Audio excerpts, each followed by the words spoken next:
learning Hebrew and Greek and understanding how to translate the Bible into Hawaiian.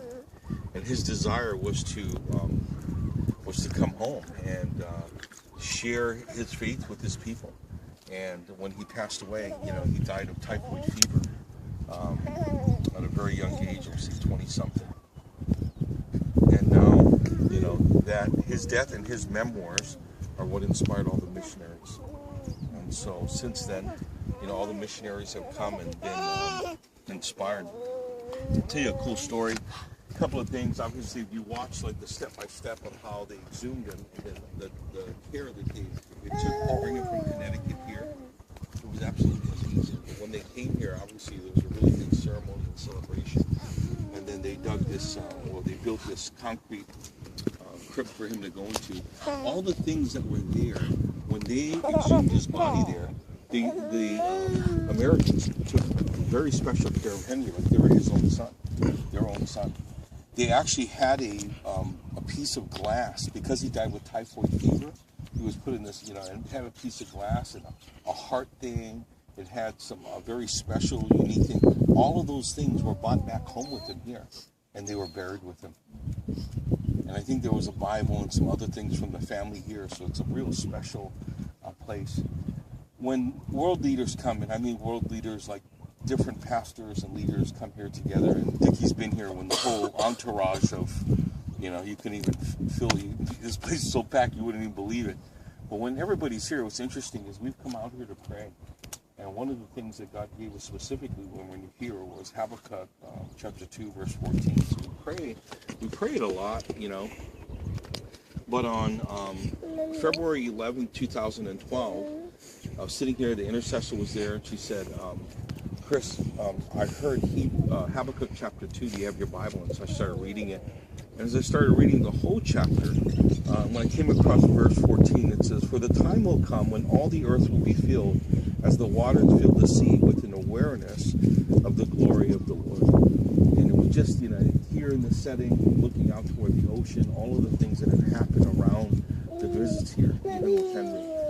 Every time we come and bring a kuku or makana, like an offering or a gift, just to honor him. And it's not like you have to do it. Some people come. These are leis that they were given actually when Henry had a celebration here. And what the people did was they just left. They were gifted leis. They came out and gifted them back to Henry. Or people come and bring, they bring big flower arrangements. When they have the big celebrations, this whole place will be covered with flowers and leis and all kinds of stuff. So we bought this. This is actually from Moses. This is Moses' hat and Moses' le popo around the head, and then the plumeries that we picked. And so anytime we just come, it's like we're honoring the man of God, and saying, "Man, God, thank you so much for Hendro Puka and what he did was he inspired people to just abandon their lives for Jesus, and truly that's what the missionaries did. And eventually, when his family, Debbie specifically, brought him home, all of that kind of came to. God answered his prayer to bring his Evie home. Everywhere we go, because we're going to go to where Titus Cohen is buried and all these other places, I always think about that story about Elisha, about how they put him into the cave near Elisha's bones, and there was the supernatural happened. And I think about the same places when we come into these. It says in 2 Kings chapter 13, it says, once when some Israelites were burying a man, they spied a band of these raiders, so they hastily threw the body they were burying into the tomb of Elisha. But as soon as the body touched Elisha's bones, the dead man revived and jumped to his feet. And that's just, it's a Bible story. We look at it and go, man, is that? No, it is. It's what the Bible says. And I think coming into these places, we're asking God again just to answer all of the prayers that Henry prayed for Hawaii and for his people and for his land.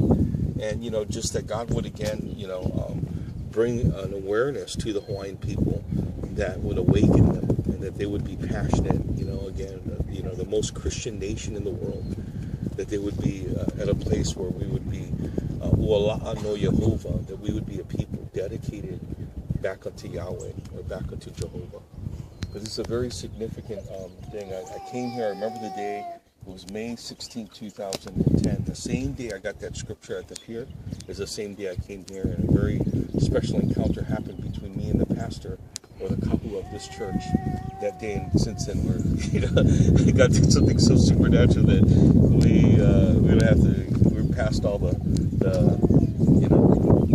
close like this. But there's another pastor in Ohana here now. But this is for us, it's home. It's like a beacon of hope for us. And then if you look down there, where that white monument is, that's Captain Cook's monument, or where he was buried.